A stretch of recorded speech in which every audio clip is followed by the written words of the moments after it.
I was so happy. I found myself kind of grinning at certain points. I mean, I feel like even on camera it looks kind of tiny, but whatever. Ugh, this was not good. It actually looks like a chocolate cake. Hello and welcome to Black Dog Knits episode number 5. My name is Delaney and today I'm going to be talking about some of my finished objects as well as my experience test knitting for the Crea Bea or Rebecca Clow, and also go through some of my works in progress. So if any of this sounds interesting to you, please feel free to grab your knitting, stick around, and let's get started. So let's begin with what I'm wearing today, which is the Staffin Vest by Rebecca Clow. This is a pattern that she hasn't yet released yet. She recently put out a test call for it and I applied and got it. So I had not knit a vest before. I had been interested in it mainly because I didn't want to knit sleeves and also wanted something that was going to be an overlayer but not quite as warm. And so I decided to just kind of go for it and got the test knit. So that was exciting. As you can see, this is an all over textured pattern. It's got 2x2 ribbing along in here. It's got these, this was fun, it's got Estonian buttons, which are kind of like, they call it faux buttons in the pattern, but, or faux baubles, excuse me, because she doesn't like knitting baubles. And it's also got these this diamond brocade, and it was a really fast knit. This was knit on, I used worsted weight yarn. It's like a 16 stitch gauge, and because there's no sleeves, it just flies off the needles. I think I knit this in a week once I figured it out. This is, I used for this Knit Picks Wool of the Andes, which is a yarn that I hadn't used before, but I know is really popular. It was on sale, so I was able to get 50-gram skeins for $3 each, and because it's a vest, it didn't use very much yarn. I think in total I ended up using 420 meters of yarn, which I think is very reasonable. And because it's a test knit, I just kind of followed the pattern as it was supposed to be, but the one thing that you're allowed to do for, at least for Rebecca's patterns, is lengthen it a little bit if you want. So let's see, if I stand up, maybe you can see it. The length of this, it was supposed to be about 4 centimeters, but I wanted it to be a little bit longer, so I added a bit of the 1x1 ribbing at the bottom, and so I'm happy with the length. It kind of, I think, hits the right spot on my waistline when I wear it, and this is, I don't really own any vests, so I'm kind of experimenting with how to wear it. I'm wearing just a white t-shirt underneath this, but if you have any tips or tricks on how to actually stylishly, if that's a word, wear a vest, I would love to hear that. Okay, so this was a bit of a learning experience for me. I had knit cables before, and that I know how to do that, but I had not really knit anything flat with so much texture before, so I was working in this repeat for all of this stitching, because you start with the back and then, so you work that flat, you add the shoulders, and then you do the front and then finally join, so there is a fair amount of flat knitting in this. And the pattern was in these repeats, and there wasn't like a full chart for it. I think she is going to add the full chart for the actual pattern, because I think people were having a little bit of a difficult time trying to follow that, but it was following repeats, so you really had to make sure that you knew where all of your stitches were in order for everything to line up when you joined it in the round. So because I hadn't knit such textured work in flat before, I learned a lot about how to read a chart properly. Beginning when I first did the first Arctic Light sweater, I learned that you read knitting charts from the right to the left, starting in the bottom, so it's backwards from how you read English, so that was new to me. But I knew going into this that's how you did it, but then there was a certain point when I was making my swatch when I realized, oh, because you're working back and forth, when you are on the wrong side of your work, you work left to right instead of from right to left, and so I kind of incorporated that once I was doing it. But I don't know if you can remember, but last time I showed my gauge swatch, which is right here, And as you can see, this is the wrong side. The diamond brocade really isn't showing up because there are no diamonds, and I didn't really understand what was going on, but I just kind of went with it because I got engaged, so I wanted to start a project.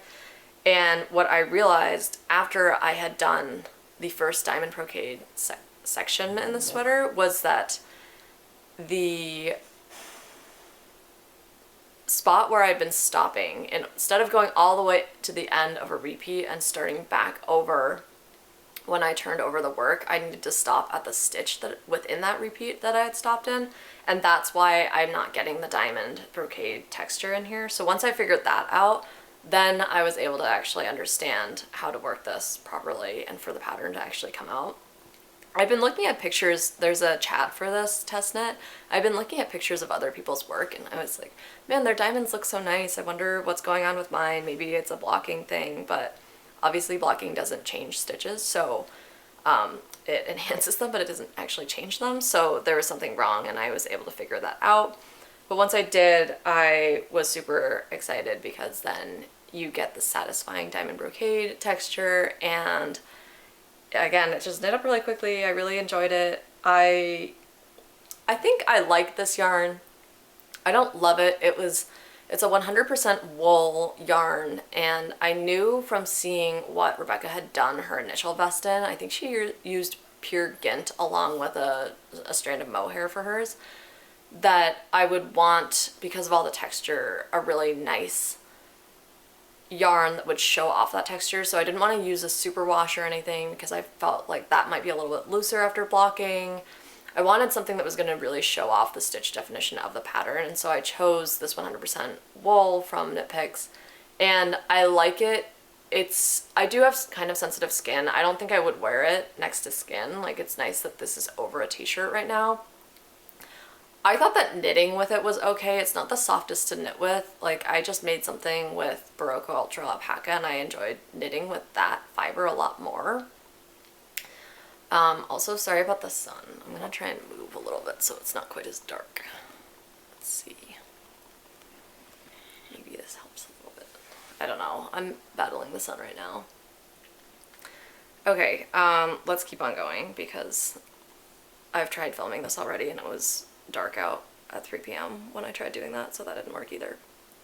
Okay, so anyways, I am really happy with the way that this vest turned out and looking forward to wearing it. I will definitely be making more vests in the future just because I really like wearing this. I wore it to walk my dog this morning, and even though I had a coat on, I was just like, I was so happy. I found myself kind of grinning at certain points because I was just like, I know that I'm wearing this vest that I just made, and I was really happy. So I'm looking forward to making more vests in the future. And also, as part of the test knit kind of deal that you do for Rebecca's patterns, is that she will give you the pattern for free, obviously because you're test knitting it, and then she also gives you another one of her patterns for free. So I have to decide which one of her patterns I want to do next. I want to do several of her patterns, but I have to think of what I want to do next. I really love the kip sweater. I think one of the things that she does really well in her designs is she chooses the best colors for her test or for her designs to showcase them. I think for her kip sweater she used kind of like a rust orange color, and it just looks so good. I really like that color, so I'm not sure if that would be the next sweater I would make. Or I know that she's coming out with a stick season jacket, and there is one with a shawl collar that she was wearing in one of her podcast episodes, and I also really love the look of that. But that's not released yet, so I have some dithering to do, but I have to decide which pattern of hers I want to do next. But circling back to this Staffin pattern, as many of you probably know, she also released a test, or put out a call for a test knit for the sweater version of this, which I applied to among 1,000 other people. Unfortunately didn't get, but for this pattern she's going to be releasing this as a big bundle. And so the way that this is going to work is that she will be releasing the Staffin Vest, sweater, and cardigan, I think, all together. And so as part of the test knit, you also get access to the sweater version, so I also really want to make the sweater. And even though it has sleeves, but I'll get over myself for the sleeves just because I love this pattern so much. She did it in a kind of like a stone gray color for the initial sweater that she showed, and I think it looks so good in the stone gray.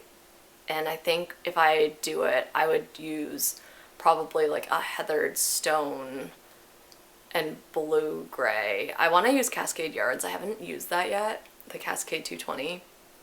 And I think I found the colorway, so I'll show it. And I think, unless I change my mind, that's probably the one that I'm going to go with. But the pattern is so amazing. So that is the Staffin Vest. And then I will be making the sweater at one point, but I should probably use some of the yarn that I have already before acquiring more. And my other finished object for today is finally my my Arctic Light sweater, which I used Berroco Ultra Alpaca in the color Avocado. I still have a lot left, actually. I have this entire ball. It's basically like an entire skein left. I think I didn't even use 4 skeins of yarn for this. Like I think I calculated that I used maybe 800 meters of it. I ended up not using a lot, which was nice. But the first time I made this, I made it with the intention of giving it to my cousin. This is the last time I will be mentioning this pattern on this for a while, unless I wear the sweater soon.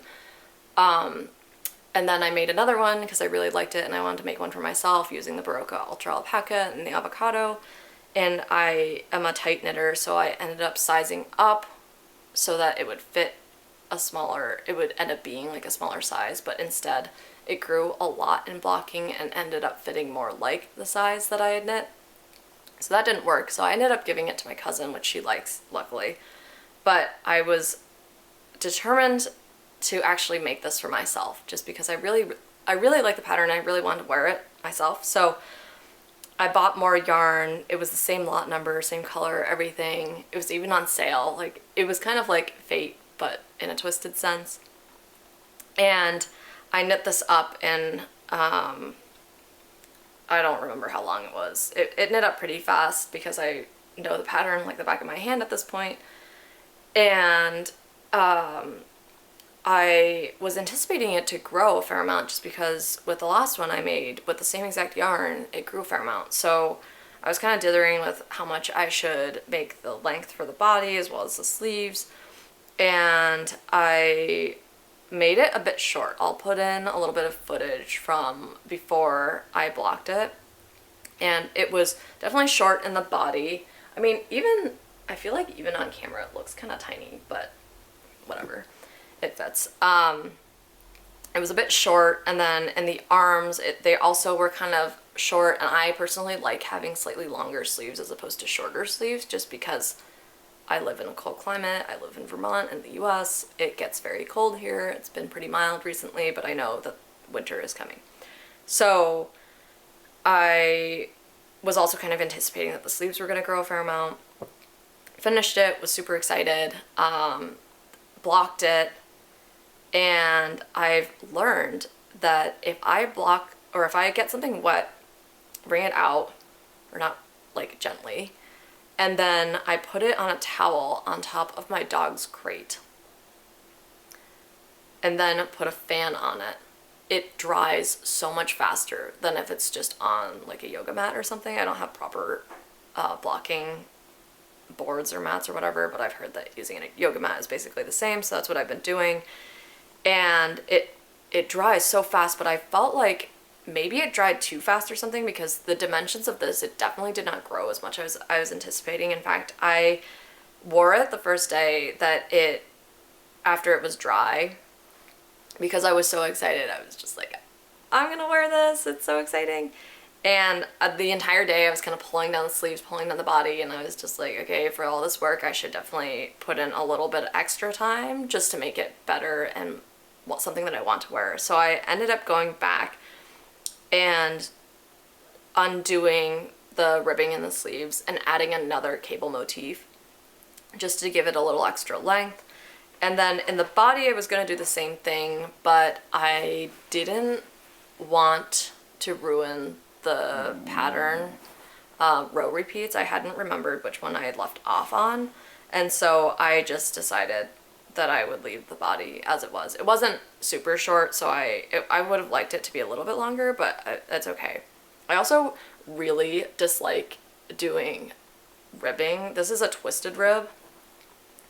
As you can see, it looks really nice. It's a twisted rib and it's on 3mm needles, and I ended up using my double pointed needles to do the ribbing just because the cord that I have for my 3mm needles was not part of the set that I have, and the cord is slightly longer, and then I don't like using it for magic loop, so I ended up using my 3mm double pointed needles, which was fine. The only thing was that I felt like it was a little precarious. Like at one point I thought that this was not good. I thought that the extra needle I had for doing the stitches was one, and it actually wasn't. I was holding on to other stitches, so I just pulled it out of all these stitches, which was not ideal. So that's all right. It is what it is. But I cared so much that I went back and I added a little bit of length in these sleeves, I guess is what I'm trying to say. The other thing that I think I've learned and that I will try and hold myself accountable for in the future is that what I've heard from several people is you can block your knits as you go, so you kind of have a sense of how it is going to grow. And so in hindsight, which is always 2020, what I would have done was gotten to the end of the body, put it on some extra scrap yarn or tried on tubing or something, blocked it, seen how long it was, and then decided whether or not I wanted to add another cable motif or if I was ready to do the ribbing. I think that's probably what I would do in the future if it's a kind of complicated pattern like this.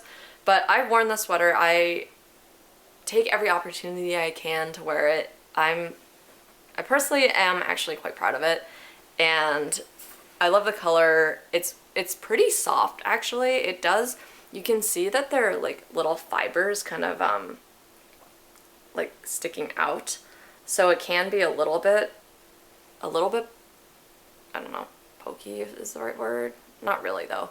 And I feel like it is getting softer each time I wear it, perhaps because I'm getting more used to it, but I find it very comfortable. It's quite warm. It's a worsted weight yarn. I don't know if I would use this yarn again. Probably. They have a lot of really good colors, so I feel like that in and of itself is pretty tempting. I definitely like this yarn more than this yarn. This is 50% superfine alpaca and 50% wool, so it is a blend versus this is just 100% wool. But that is what I have to say about this sweater. I'm so happy to be done with the third one, and I think we'll be taking a break from this pattern. I've definitely gotten my money's worth out of purchasing that pattern. So those are my two finished objects for today. And then let's move on to whips. So my first whip is, it's kind of like a halfway finished object, halfway finished whip. So last time I was showing that I was making socks for my husband with yarn that I bought at Rhinebeck, and this is Dachshund Daddy Knits yarn, sock yarn, in the colorway Coffee Shop, and I love the colors in this yarn. It's just, it's so good. I love it. And I feel like in the heel flap where you do the slip stitch heel, it looks even better. Like it kind of looks saturated, the colors look kind of saturated, and I just love the way that the color pops there. Even in the cuff where there's that ribbing, I feel like it just looks really good. So I'm using the just basic vanilla socks by Summer Lee to make this, just because the yarn is so beautiful, so I don't want to detract from that. And he was kind of between sizes, so I'm making in a large/extra large size, and I finished the first sock. It fits his foot, which is great and reassuring, and I'm in the process of doing the heel flap right now on the second sock. Ta-da! And I found that I like using the double pointed needles once I am doing the heel flap, just because it is a little awkward purling back and forth, especially with more stitches with just the 9-inch circular needle. So I'm happy that I have this resource to be able to make that a little bit easier for myself. But I love socks. I feel like if it weren't as hard on my hands, I would definitely make more socks and be more motivated. Like, I would just knit socks. A lot of my socks right now actually have a fair amount of wear and tear, so I could use and benefit from some more socks. But the process of it is very engaging. I feel like they go very quickly, even though it is on such tiny needles. I just really enjoy the process. So after I finish these, and after I finish getting through kind of gift knitting season, I definitely think that I'll cast in another pair of socks for myself. So that is my work in progress / finished object hybrid project. And then the other one that I'm working on right now is a sweater for my sister-in-law, who I told I would make her a sweater in April. It's November, so it's been an embarrassing amount of time since I told her I would do that, but she's being very patient about it. And this is kind of the start of it. As you can see, it looks very tiny. It's all scrunched up on the needles right now, so it looks very tiny, but obviously it'll be an adult size sweater. And I kind of dithered on what kind of sweater I wanted to make for her. She requested a gray crew neck sweater, which is exactly what this will be. And I didn't know what kind of construction I wanted to do. I love the terrazzo sweater construction, and I actually made a crew neck version of it instead of the really high turtleneck. And I wear that's like my go-to sweater. I wear it all the time. And so I thought I would make her that one. The only issue is that for that one, the bind off for it, for the collar at least, was a little tight. And I have a small head, and it's easy enough for me to get my head through the neck hole, but I don't want to give somebody something that's uncomfortable to put on or take off. So I was a little hesitant to do that for her because I didn't want that to be an issue. Also, sorry if you can hear that in the background, my dog is snoring. Maybe you can't, but just in case you hear some funny noises in the background, she snores. And so I dithered with that. I decided that probably wasn't the best option to go with. I know that there are some techniques for making your bind off stretchier, but again, I don't want to play guinea pig with a gift knit, so I decided not to do that. Then I thought maybe I'll do the Lakes Pullover by Ozetta, because that one is a saddle shoulder construction that actually has a crew neck neckline. But I was concerned for a couple of reasons. The one is that the sweater has a lot of positive ease, and I feel like making a garment for somebody else is pretty stressful because you don't want it to be too loose, but you also don't want it to be too tight, and you don't know what their comfort zone is with either of those.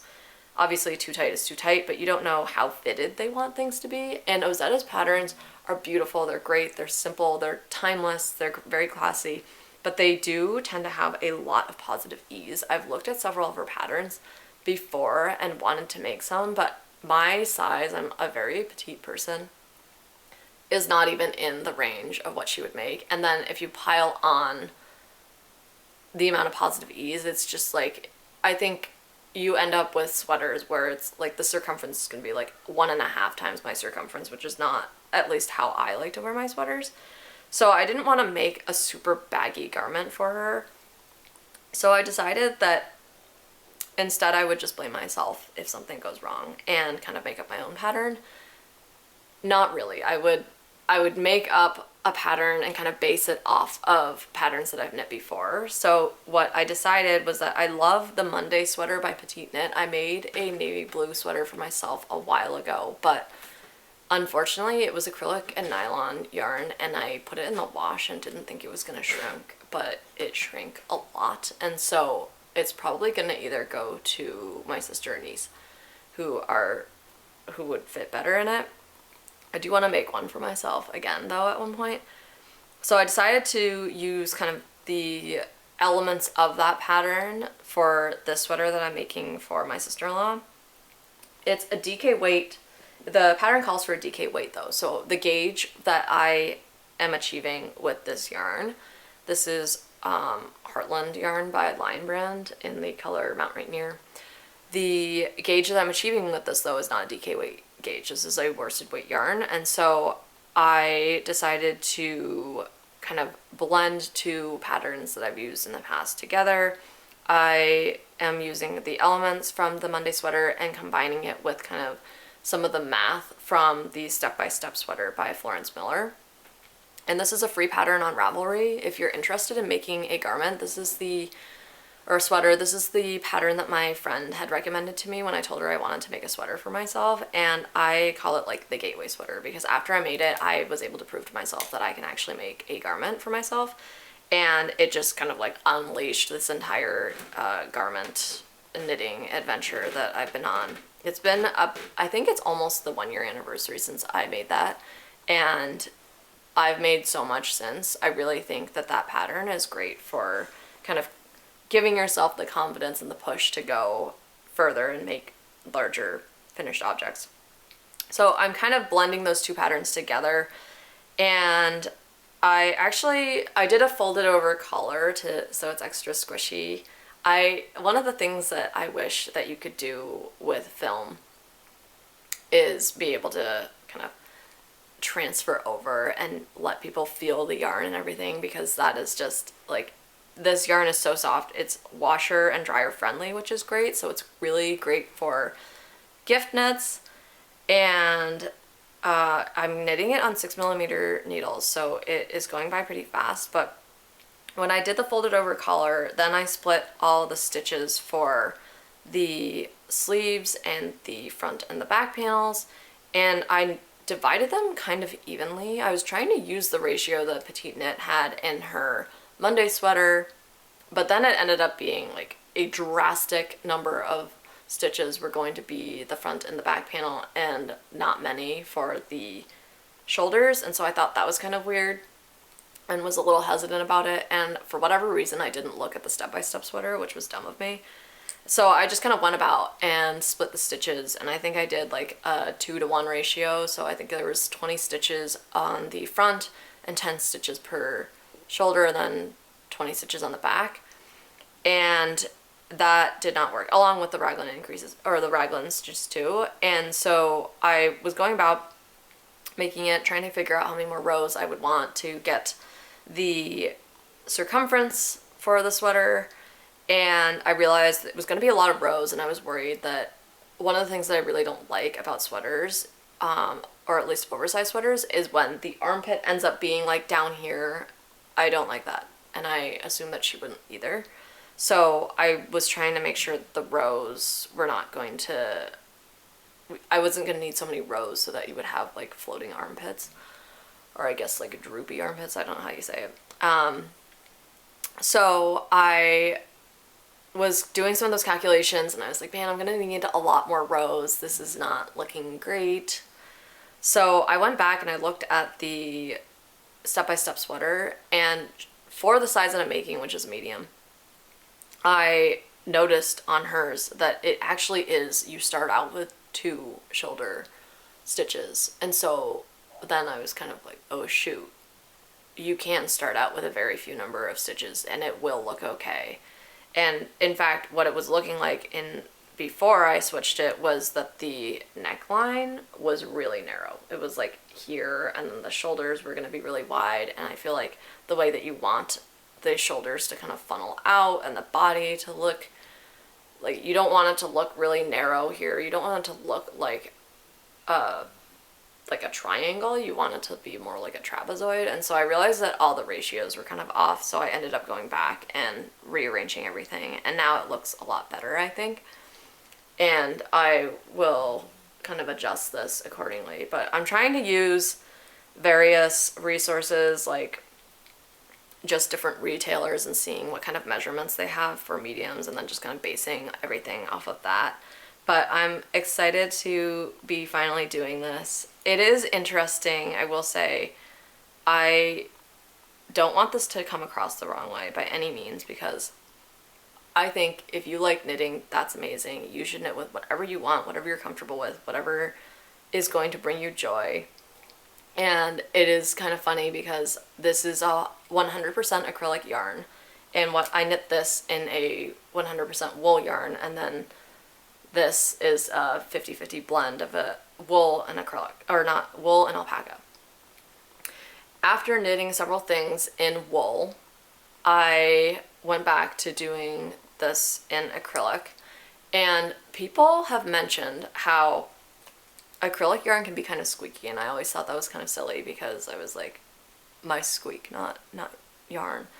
But when I was casting this on, it was literally like right after I'd finished this vest, so I knew what it was like to knit with wool. Like, I had just been feeling that, and then I cast this on, and I was like, oh my gosh, I understand the squeakiness. It is not like squeak, squeak, squeak kind of squeak, but it is definitely squeakier, and it's almost like kind of starchy. It feels kind of like there's some sort of cornstarch in it.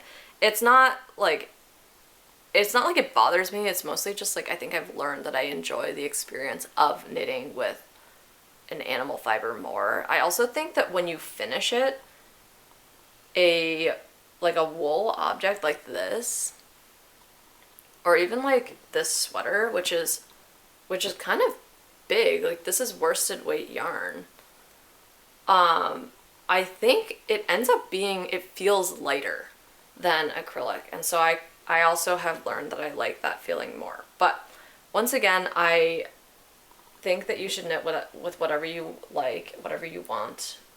I'm no one to be telling you what to do or imposing my opinions on you. I'm just sharing my experience with you. And also, I think that making something with a yarn that isn't quite so precious for a gift is especially what I would think of as wise, because you don't want to put in all of this time, money, and effort into something, and what if it accidentally gets thrown in the wash, or what if it gets thrown in the dryer, or what if they spill on it, like things like that. You just don't want them to feel like it's a chore to take care of, and you also don't want to be disappointed if you see something kind of crazy happen to it. So that's my 2 cents, but I just thought I would share my experience because I did think it was funny when I realized, oh, this is what people mean by the squeakiness. Whatever. You can buy this at pretty much anywhere. It's very reasonably priced, and I support using it, obviously, because I am using it.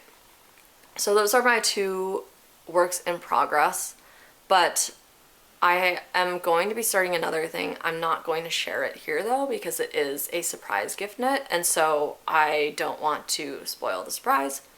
But I am thinking of maybe I'll compile a gift knit video that I'll then show later, because one of my favorite things about knitting is being able to make accessories, garments, whatever, for people who I love, and I haven't been the best about record keeping. I made a sweater. I made the no frill sweater by Petite Knit for my mother-in-law, and I literally don't even have a picture of the finished sweater. Perhaps that's because we had just gotten a puppy and I was just trying to keep the sweater away from her, but it was kind of a bummer because now I'm like, oh, I don't have a picture of that sweater. So it might be a nice way to keep track of what I've made and kind of have that own record for myself, but also share with other people some patterns that you can use to make for people who you want to gift knit for. So I'm going to be starting that gift knit somewhat soon. My deadline is Christmas, and so I have a little bit more than a month left to finish this sweater for my sister-in-law as well as this other gift knit. And then if I'm feeling really ambitious, I also kind of want to make a sweater for my sister, but I don't know if that's feasible, and I also don't want to just make myself crazy. The sun is being really crazy today, and now it's like bright. But what I've learned is that I love making garments, but I also really like making accessories. And I bought this yarn at Rhinebeck, and this is a merino wool tweed yarn, and the cake looks so nice. It's so like, it's so tight. It actually looks like a chocolate cake, which I I find kind of fun. Anyways, I have been wanting to make a cowl or something to put around my neck, mainly because in the mornings it is pretty chilly and I go outside with my coat on and I find myself kind of dipping my chin into my coat. I zip it all the way up and kind of dip my chin into it, and so I've been thinking I should just make a cowl so that I have something to cover more of my neck. And I think that this would be really nice yarn. I have a blue coat, so I think it would go nicely with it. It is a fingering weight yarn, however, so I'm trying to find a good pattern that I like for a cowl in fingering weight yarn. I found one that was in DK, but I don't think that this held double would be quite enough, so I want to find something that was going to strike that kind of happy medium. But if you have any suggestions on cowls that you enjoy or would like to make with fingering weight yarn, I would love to hear them. And hopefully, amidst all my kind of gift knitting chaos, I'll be able to cast this on as well for myself. I have been kind of, I don't think struggle is the right word because it's certainly not a struggle, but I have been having a bit of a challenge for myself in trying to stay focused on finishing things. I try not to have too many whips at a time because I feel like if you have a million whips going, it is kind of an opportunity, at least I feel like for myself, if I had 5 things going, I probably would just forget about and not finish certain ones. So I'm trying to use finishing certain things as motivation to start new things. Like for this vest, I was kind of stressed because I wanted it to be perfect since it's a test knit, and I didn't want it to have any mistakes. Like sometimes with patterns, I'm just kind of like, oh, there's a mistake, oh well. But because this is a test knit, and because I got it for free, I was like, oh, everything has to be spot on. Also, there's a deadline for it that is not just my own internal deadline, so even though the deadline I think is January 8th, I was like, I have to get this done. So I told myself I would finish this. I finished my Arctic Light sweater, and then I've cast this on, and I'm going to cast on the other gift knit soon. But I also want to make some more things for myself. I've been talking a lot about the Beatrix cardigan, but haven't actually started it yet. So I'm kind of trying to motivate myself to finish things by having other fun, exciting patterns on the horizon. I don't know how many whips other people feel comfortable having at a time or what you use to kind of stay focused, but that just has been kind of my experience lately.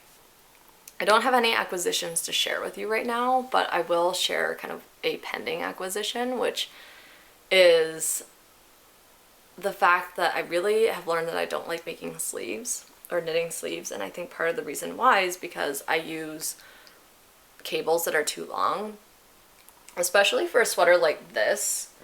I'll put in some footage of me wearing it so you can actually see how it fits, but the sleeves I wanted to be pretty narrow and fitted. I don't like having really loose sleeves because I feel like they get in the way. So I ended up making these sleeves probably a fair amount narrower than what the pattern calls for, but then that means that you have way fewer stitches. And so I didn't have a cable needle that was going, or a cable that was going to accommodate having such few stitches comfortably, so I was doing magic loop, and that can be a little awkward, and I didn't want it to look weird, especially with the cables and everything. And one of my friends who also knits bought shorties last year, and she said she loves them, and I've been kind of debating it. And the other morning I woke up early and was looking at shorties and just decided to invest in them. I was like, you know what, I'm gonna make a million more sweaters. It's worth it. I'm going to just go for it. And so I was on the hobby website. KnitPicks has a fair amount of shorty needle sets, but I actually ended up purchasing mine from Hobby mainly because I wanted a set that went all the way down to 3mm needles, whereas a lot of them I think went down to 3.5, and I wanted to be able to have the 3mm option.